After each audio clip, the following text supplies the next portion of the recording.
Comme vous le savez, dès qu'un acheteur fait part de son désir d'acquérir un bien, le processus de vente peut commencer alors à se mettre en marche.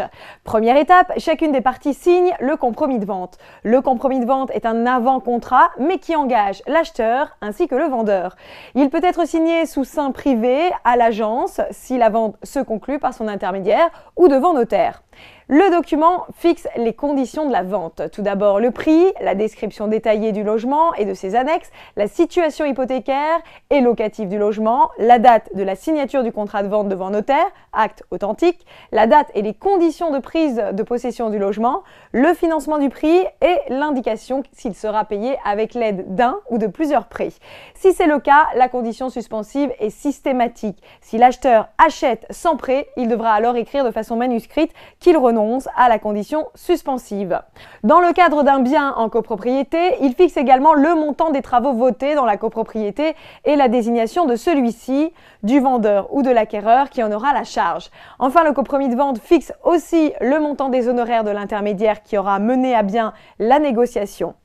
Alors pourquoi établir un avant-contrat? Eh bien tout d'abord parce qu'il faut tenir compte des délais pour obtenir un certificat d'urbanisme à jour, sans lequel la conclusion de la vente n'est pas possible. Mais aussi parce que la ville bénéficie d'un droit de préemption sur le bien à vendre, c'est-à-dire qu'elle a la possibilité de l'acheter avant tout autre, et enfin pour laisser à l'acquéreur le temps d'obtenir son financement si celui-ci est accordé.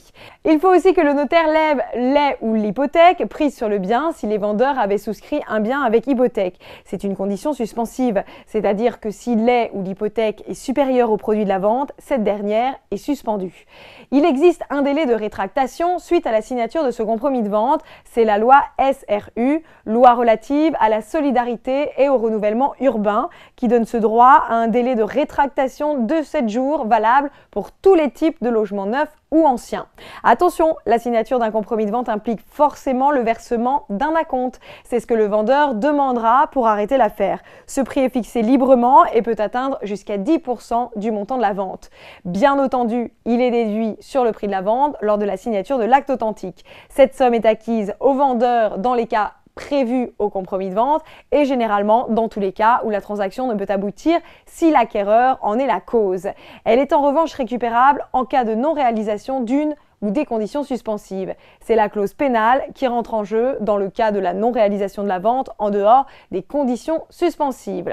Que l'acquéreur ait versé 5 ou 10% ne change rien, c'est le tribunal compétent qui décidera du montant du préjudice, sachant que la clause pénale est de 10% plus les honoraires du professionnel.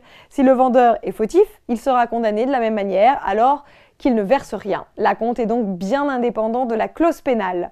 En cas de rétractation dans le délai des 7 jours, les fonds doivent vous être remboursés dans un délai de 21 jours maximum à compter du lendemain de la date à laquelle vous avez adressé votre courrier recommandé avec accusé de réception.